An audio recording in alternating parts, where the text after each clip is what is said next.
अग्निवीर शहीद हुआ, landmine blast में शहीद हुआ। मैं उसे शहीद कह रहा हूं, मगर हिंदुस्तान की सरकार उसे शहीद नहीं कहती है। नरेंद्र मोदी उसे शहीद नहीं कहते हैं, नरेंद्र मोदी उसे अग्निवीर कहते हैं। उस घर को पेंशन नहीं मिलेगी, उस घर को कॉम्पनसेशन नहीं मिलेगी, शहीद का दर्जा नहीं मिलेगा। और बेचारे बैठे हुए थे, 3 बहनें थी, एक साथ बैठी हुई थी, रो रही थी। आम जवान को पेंशन मिलेगी, जरूर दुख होगा, मगर हिंदुस्तान की सरकार आम जवान की मदद करेगी। मगर अग्निवीर को जवान नहीं कहा जा सकता। अग्निवीर यूज एंड थ्रो मजदूर है। और आप उससे कहते हो, उसको आप 6 महीने की ट्रेनिंग देते हो, 6 महीने की ट्रेनिंग देते हो। दूसरी तरफ चाइना के जवान को 5 साल की ट्रेनिंग मिलती है, राइफल लेकर उसके सामने खड़ा कर देते हो, उसके दिल में भय पैदा करते हो। एक जवान और दूसरे जवान के बीच में फूट डालते हो कि एक को पेंशन मिलेगी, एक को शहीद का दर्जा मिलेगा, दूसरे को नहीं मिलेगा। और फिर अपने आप को देशभक्त कहते हो। ये कैसे देशभक्त हैं?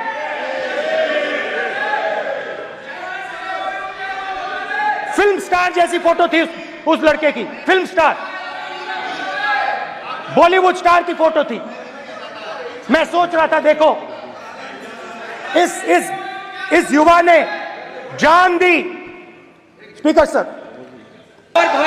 अध्यक्ष महोदय, मैं नेता प्रतिपक्ष से अनुरोध करना चाहूंगा, गलत बयानी करके सदन को गुमराह करने की कोशिश गलत नहीं है सर, गलत नहीं है सर। कर देना चाहता हूं कि युद्ध के दौरान अथवा सीमाओं की सुरक्षा के दौरान यदि हमारा कोई अग्निवीर का जवान शहीद होता है तो उसके 1 करोड़ रुपए की धनराशि सहायता के रूप में उसके परिवार को मुहैया कराई जाती है।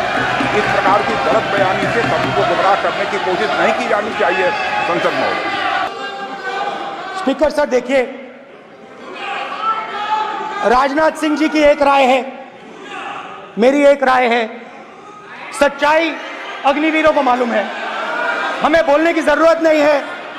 अग्निवीर को किस चीज का सामना करना पड़ता है, शहीद का दर्जा मिलता है या नहीं मिलता है, कॉम्पनसेशन मिलता है नहीं मिलता है, पेंशन मिलती है नहीं मिलती है, वो उसको मालूम है। पॉइंट ऑफ ऑर्डर है मान्यवर। अब सदन के सामने 2 स्टेटमेंट हुए, एक हुआ विपक्ष के नेता का, दूसरा हुआ माननीय राजनाथ सिंह जी का, रक्षा मंत्री जी का। ये कहते हैं कि 1 करोड़ रुपया नहीं मिलता है। श्री राजनाथ सिंह ने अधिकृत रूप से कहा कि मारे जाने वाले अग्निवीर को जो शहीद होता है उसको 1 करोड़ रुपया मिलता है। उनको फैक्चुअल पोजीशन सदन पर रखनी चाहिए मान्यवर।